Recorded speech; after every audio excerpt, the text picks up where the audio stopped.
Hello, good morning, जोहर। मैं संजय, आप सभी का न्यूज झारखंड में स्वागत है। चलिए शुरुआत करते हैं आज की झारखंड की बड़ी खबरों के साथ। पहली बड़ी खबर की बात करें तो सीएम हेमंत सोरेन के कारकेट पर हमले मामले में मुख्य आरोपी भैरव सिंह सरेंडर, 7 दिनों की पुलिस रिमांड पर। झारखंड के मुख्यमंत्री हेमंत सोरेन के कारकेट पर पिछले दिनों हुए हमले का मुख्य आरोपी भैरव सिंह गुरुवार को रांची के सिविल कोर्ट में सरेंडर कर दिया है। भैरव सिंह ने रांची सिविल कोर्ट के न्यायाधीश अभिषेक प्रसाद की अदालत में सरेंडर किया है। कोर्ट के आदेश पर रांची पुलिस ने भैरव सिंह को 7 दिनों के लिए रिमांड पर लिया है। इस दौरान मुख्य आरोपी से पुलिस कई बिंदुओं पर पूछताछ कर सकती है। अगली बड़ी खबर की बात करें तो कोयलांचल पहुंचे डीजीपी बोले हथियार चमकाने वाले अपनी मौत बुला ली है। कोयलांचल क्षेत्र में हथियार चमकाने वाले अपनी मौत बुला ली है। कोयला परियोजनाओं क्षेत्र में पनप रहे आपराधिक गिरोह और उग्रवादी संगठनों की अब खैर नहीं। इनका नामो निशान मिटाने को लेकर पुलिस ने पूरी तरह से कमर कस ली है। गुरुवार को टंडवा पहुंचे डीजीपी एमपी राव ने पत्रकारों से बातचीत के क्रम में उक्त बातें कही है। यहाँ मगध और अमरपाली परियोजनाओं में उग्रवादी व अपराधियों की बढ़ती सक्रियता की समीक्षा करने पहुंचे थे। श्री राव ने कहा कि आने वाले कुछ दिनों में हर गिरोह, अपराधी और उग्रवादी संगठन पुलिस कार्रवाई में देख खुद अपनी कब्र खोदने पर विवश हो जाएंगे। क्षेत्र में दहशत फैलाने वाले उग्रवादी संगठनों व अपराधी गिरोह कुचले जाएंगे। डीजीपी ने कहा कि टीपीसी उग्रवादी संगठन का पूर्ण रूप से सफाया किया जाएगा। अगली बड़ी खबर की बात करें तो युवती की सिरकटी इलाज का मामला उलझा, पहचान करने वाली महिला की बेटी जिंदा लौटी। और मांझी थाना क्षेत्र के साईनाथ यूनिवर्सिटी के पीछे जीराबारा टोला में मिली युवती की सिरकटी सब बरामदगी का मामला सुलझने के बजाय उलझता ही जा रहा है।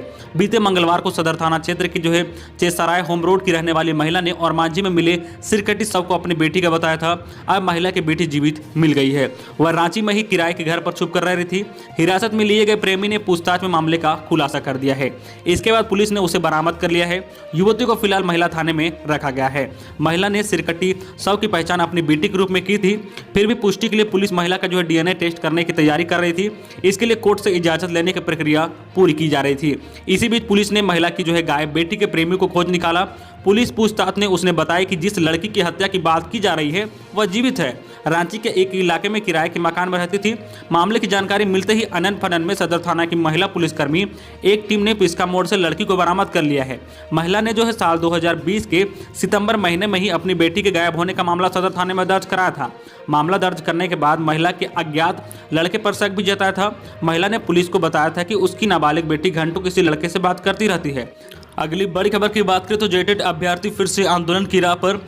वर्ष 2016 में झारखंड शिक्षक पात्रता परीक्षा में सफल लगभग 50,000 अभ्यर्थियों ने 3 माह बाद फिर से आंदोलन शुरू करने की चेतावनी दी है। अपनी मांगों को लेकर राज्य के सभी जिलों से आए जेटेट सफल अभ्यर्थियों का प्रतिमंडल गुरुवार को मंत्रियों और विधायकों से मिला। जेटेट सफल अभ्यर्थी जिन मंत्रियों और विधायकों से मिले हैं उनमें से वित्त मंत्री रमेश उरांव, ग्रामीण विकास मंत्री अलमागिर आलम, स्वास्थ्य मंत्री बन्ना गुप्ता, विधायक अंबा प्रसाद, झामुमो के केंद्रीय महासचिव सुप्रीमो भट्टाचार्य शामिल थे। जेटेट सफल अभ्यर्थियों संघ 2016 के अध्यक्ष परिमल कुमार ने बताया है कि अभ्यर्थियों ने अक्टूबर में नियुक्ति प्रक्रिया शुरू करने की मांग को लेकर आंदोलन किया था। मुख्य सचिव से वार्ता के बाद अनशन समाप्त हुआ था। वार्ता के बाद जेटेट सफल अभ्यर्थियों की नियुक्तियों को लेकर आगे क्या कार्रवाई हुई है इसकी जानकारी उन लोगों को नहीं है। ऐसे में अगर 21 जनवरी तक नियुक्ति प्रक्रिया शुरू नहीं हुई तो वह 22 जनवरी से फिर से अभ्यर्थी मोराबादी में अमरन अनशन पर बैठेंगे। बड़ी खबर की बात करें झारखंड कोरोना अपडेट को लेकर तो झारखंड में कोरोना के 195 नए संक्रमित मिले हैं, जबकि एक संक्रमित की मौत हो गई है। राज्य भर में गुरुवार को कोरोना के 195 नए संक्रमित मिले हैं। वही 195 की रिपोर्ट भी नेगेटिव आई है। वही गुमला में एक संक्रमित की मौत हो गई है।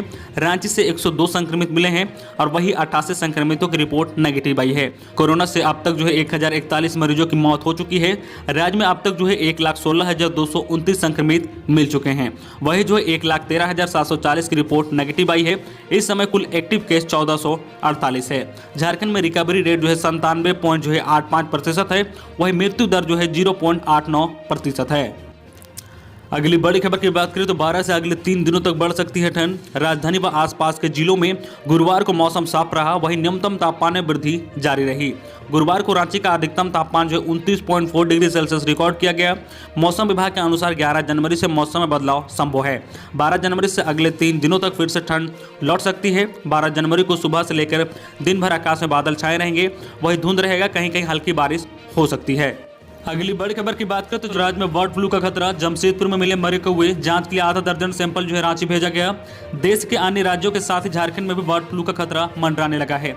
जमशेदपुर में कौवे की मौत की सूचना के बाद पशुपालन विभाग सतर्क हो गया है। इसकी सूचना मिलने के बाद कृषि पशुपालन एवं सहकारिता मंत्री बादल पत्रलेखा जमशेदपुर में हुए कौवे की मौत पर जाँच के निर्देश दिए हैं। कृषि मंत्री को जैसे ही जानकारी मिली कि जमशेदपुर में आधा दर्जन कौवे की मौत हो गई है, उन्होंने तुरंत पशुपालन निर्देश को जाँच के निर्देश दिए हैं। मंत्री ने कहा कि टास्क फोर्स की टीम घटनास्थल पर पहुंच गई थी। पूर्व सिंहभूमि के जिला पशुपालन पदाधिकारी सुनील कुमार सिंह ने बताया कि 6 कौवों की मृत्यु हुई है, जिसे रांची स्थित LRS लैब में भेजा गया है। जांच के बाद ही पता चल पाएगा कि बर्ड फ्लू से मौत हुई है या नहीं। वैसे एहतियात के तौर पर पूरे राज्य में अलर्ट जारी कर दिया गया है। अगली बड़ी खबर की बात करें तो जेपीएससी से नियमित बहाली पर क्या बोले सीएम हेमंत सोरेन। झारखंड के मुख्यमंत्री हेमंत सोरेन ने कहा कि वर्ष 1951 के बाद पहली बार जेपीएससी में नई नियुक्ति नियमावली बनी है। गहन चिंतन के बाद नए नियम बनाए गए हैं। अब जेपीएससी में नियमित रूप से बहाली की प्रक्रिया होगी। आपको बता दें कि झारखंड लोक सेवा आयोग द्वारा आयोजित की जाने वाली सिविल सेवा की परीक्षाओं के नए नियम को कैबिनेट ने मंजूरी दे दी है। झारखंड कंबाइंड सिविल सर्विसेज परीक्षा रूल्स 2021 के प्रस्ताव को मंजूरी दे दी गई है। इसमें पूर्व की परीक्षाओं के दौरान उभरे कानून विवादों को सुलझाने का प्रस्ताव किया गया है। अगली बड़ी खबर की बात करें तो अधिकार नहीं, जनप्रतिनिधियों के हाथ में ही रहेगी गांव की सरकार। झारखंड में त्रिस्तरीय पंचायती राज संस्थाओं के विघटन के बाद इनके संचालन का अधिकार अफसरों को नहीं दिया जाएगा, बल्कि जनप्रतिनिधियों की सारा कामकाज संभाल लेंगे। सारे अधिकार इनमें निहित होंगे। सरकार ने इसके लिए कार्यकारी समिति के गठन का निर्णय लिया है।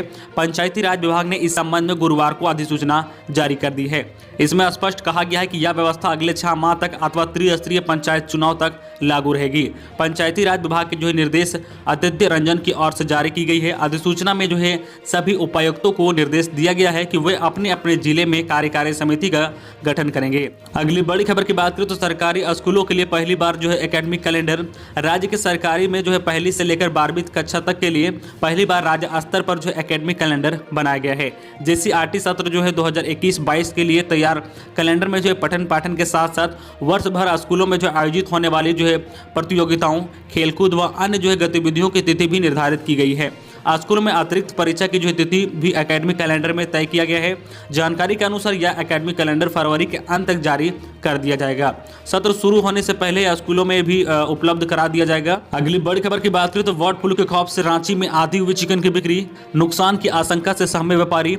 देश के 4 राज्यों में बर्ड फ्लू का दस्तक का असर झारखंड की राजधानी रांची में भी चिकन बाजार पर दिख रहा है। शहर के चिकन विक्रेता इससे काफी परेशान हैं। व्यापारियों का कहना है कि अगर जल्द ही बर्ड फ्लू का काबू नहीं पाया गया तो कारोबारी सीजन में बड़ा नुकसान होगा। वहीं दूसरी तरफ शहर में बर्ड फ्लू को लेकर अफवाहों का बाजार गर्म है। इसका सीधा असर बाजार पर दिख रहा है। अगली बड़ी खबर की बात करें तो कोरोना महामारी के बीच मनरेगा में झारखंड की बड़ी उपलब्धि। मानव दिवस सृजन में देश में मिला 7वां स्थान।